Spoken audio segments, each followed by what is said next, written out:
Well, hello, Chapter 10 fans. This is going to be a little tutorial about transcription. Yay! Oh, look! Who's that? Oh, I do not know. It's very nice to meet you. Thank you, thank you. I like it. Yes. All right, gene expression. DNA to RNA to protein. Let's just remember that. DNA goes RNA, goes protein. We got to go in that order. Stored in the DNA, messaged in the RNA, made a protein. That's the guy that does the function. Transcription, the first step, DNA to RNA, right there. Translation, the second step, RNA to protein. So here's our translation. Transcription with a C, translation with an L. C comes before L in the alphabet. You can remember that. I have come here to grade the world. Yes, yes you have. Thank you so much. Okay. Again, RNA, synthesizing. What is synthesizing? Making something based on a DNA template. We have to use the DNA. That's our genes. Right? Transcription, what do we need? We need an enzyme to do the work. Remember, that's the catalyst. Makes things go faster, makes stuff happen. A promoter, it promotes, it makes it go. You can think of that as the on-off switch, right? We don't have transcription and translation happening all the time on every gene in our body, or we'd just be one big blob of the same type of cells. Gene expression, different cells turn on different genes. Our nerve cells make different proteins than our white blood cells. Right? Some of our white blood cells make antibody proteins. Nerve cells don't make antibody proteins. They all have the same genes. We make different ones in different cells. We got to know when to turn it on. That's the promoter's job. Yes. Thank you. Thank you very much. All right. RNA polymerase unzips. What does that really mean? Breaks, excuse me, the hydrogen bonds. Hydrogen bonds hold the two strands of the DNA double helix together, and it reads the sequence of the template, right? Remember, DNA is A's, T's, G's, and C's. It's a deoxyribose sugar. What about what it does? So it breaks the bonds, it reads it, and then it inserts complementary RNA nucleotides, the A's, the U's, the G's, the C's. Remember, these guys have that ribose sugar, and it constructs the messenger RNA. Yes. Thank you so much for your support. Base pairing between a DNA template and an mRNA is different than DNA to DNA. Remember replication? That was DNA. RNA. We have those U guys instead of T's. And the sugar is also different, but we still abbreviate it with the same thing. So DNA. If you have an A, RNA, you have a U. If you have a G, you see a C. If it reads a C, put in a G. If it reads a T, put in an A. Let's remember, what was DNA to DNA? What did A go to? T. What about G? Oh, C. What about C? Oh, G. What about T? Oh, A. Right? So any place that we see a T is what becomes a U. Not this one. This one's in the DNA. That's the one we're reading. Any place we have an A, we got to add that U guy. DNA to DNA is replication. DNA to RNA is transcription. Oh, you can't even read that. What is that? Transcript. Shun. Nice. Thank you. Yes. When does transcription stop? Well, the promoter starts it, right? RNA polymerase starts reading and polymerizing, adding RNA nucleotides, ribonucleotides. When it gets to a special sequence of bases called the terminator, that's in the DNA template.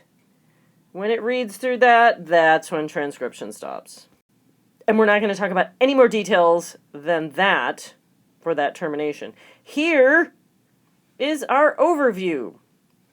Transcription begins when RNA polymerase binds to the promoter. The green guy, that guy right there, this guy right there, that green guy's the polymerase sitting on the promoter. The promoter is just sequences of DNA, special sequences that call RNA polymerase in. RNA polymerase, please come sit on me and break my bonds and then do some complementary base pairing. So he drives along here, breaking apart hydrogen bonds to break those strands apart, uses one of the strands, this time this bottom guy, to complementary base pairs. If there's a T, he adds an A. If there's a C, a G. If he adds a G, a C. If there's an A, a U. We make this RNA molecule.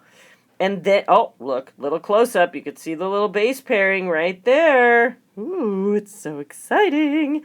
And then what happens? When this green blob gets through that terminator, reads, makes some into that RNA, and then, oh, it explodes. It falls off right there. Yeah, I know, it is hilarious. Okay, now let's use some figure questions and see if we understood. Okay, you can pause this video, answer the question, and then replay it. That would be nice, wouldn't it? I think it would be. Nice. Yeah, they do too, thanks. Okay, why do we only use one strand of DNA as a template?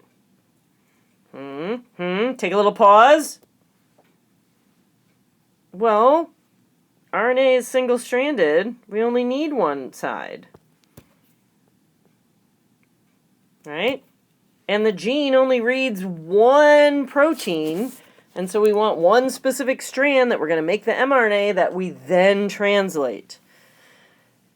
How many strands do we use? Wait, this is a review. How many strands do we use if we're doing replication? Here, I'm going to add it over here. What about replication? Both strands, right? Because we want to make both strands. Remember? Remember? Do you remember? Nice. I hope so. All right. What if you got a mutation in the promoter or the terminator? Do you think it would affect transcription? Why or why not? Okay, take a little pause. Think about it. Come up with an answer. Come on back. Hey, we're back. Nice. Shut up. Okay. If a mutation occurred in the promoter, and then our good friend polymerase, here he is, couldn't recognize it, because remember the polymerase we talked about recognizes sequences of DNA, then the polymerase isn't going to sit there. He's not going to break bonds. He's not going to unzip DNA. He's not going to do complementary base pairing. He's not going to do squat. So yeah, if we had a mutation in the promoter, that would stink. We get nothing. What about that terminator? Yeah, that might stink too. If it never stops, we're going to just keep driving along this DNA. Remember, this is that huge double strand. It's that whole chromosome. We'd make a huge long mRNA that might change what kind of protein we get. Huh. Interesting. Fascinating. Moving on. RNA processing. Again, this is what happens right after we do transcription. It is changing that RNA. What comes off that DNA is not exactly mRNA yet. We got to do some stuff. So what do we have to do? We undergo modifications. Chemical modification of both ends of the mRNA, and then we have to do some splicing. In splicing's where we take out the introns and we keep the exons. Exons are the ones that have the protein coding. Introns used to be called junk DNA. They're not used for translation. They do other stuff we're not going to talk about. Okay, so we get rid of those guys, and then we paste the exons back together. The picture makes a little more sense. Here is our DNA. Has lots and lots of information. We transcribe this whole thing. We'll say this is the hemagglutinin gene. Ooh, right? We're going to transcribe this whole bad boy. Our promoter would be up here. Polymerase would bind, and then we drive all the way across this way. On one of the strands, complementary base pairing. Here's that RNA product. It's got this whole big old thing. We don't want the introns. we're showing the introns dark. Little picture. I'm going to make them a little eye. That's DNA that's not needed for translation. So we literally chop it out right here. Cut that bad boy out. Paste these two guys back together. Ta-da! There is a beautiful, beautiful, beautiful mRNA. Only contains the coding sequence for proteins. We then send that sucker out of the nucleus. mRNA goes out of the nucleus for translation. So in this picture, this guy, would be part of the cytoplasm, part of that cell, and our blue friend here is labeled nucleus, in case you missed it. So all this stuff, transcription and processing or editing or splicing and adding those chemical ends, happens in the nucleus. Send that mRNA out to the cytoplasm for that translation. Hey, let's go over some more questions, shall we? I think we shall. Nice. Okay. Define splicing. When during gene expression does it occur? Okay, pause. We're back. Look, it's right here. So it's right after transcription, but it's before translation. It is in the nucleus. Define it. Cut out introns. Save only exons. Make an mRNA from that first RNA. What would happen if the introns were not removed? Why would it be a problem if they were not removed? Well, they're not part of the coding sequence. Oh, I forgot to pause. Pause. Okay. They're not part of the coding sequence. We only want in the mRNA what we're going to make into protein here in translation. If we have extra sequences, we're going to probably get extra amino acids in translation. It's going to screw up the whole thing. It's bad. It's not supposed to be there. Got to get rid of it. Uh-oh, I already told you this. Where is the mRNA destined to go? Where? Pause, pause, pause. We're back. Out here to the cytoplasm, but specifically, okay, goes to the cytoplasm. But think ahead. Where does it have to go for translation? Who does it have to find? Ribosome. Remember, that's the guy that does protein synthesis. And there you have it, my friends. It was transcription and a little RNA processing all together. So thanks so much for coming, and I hope you learned a whole lot. Thanks, guys. Say goodbye. Goodbye.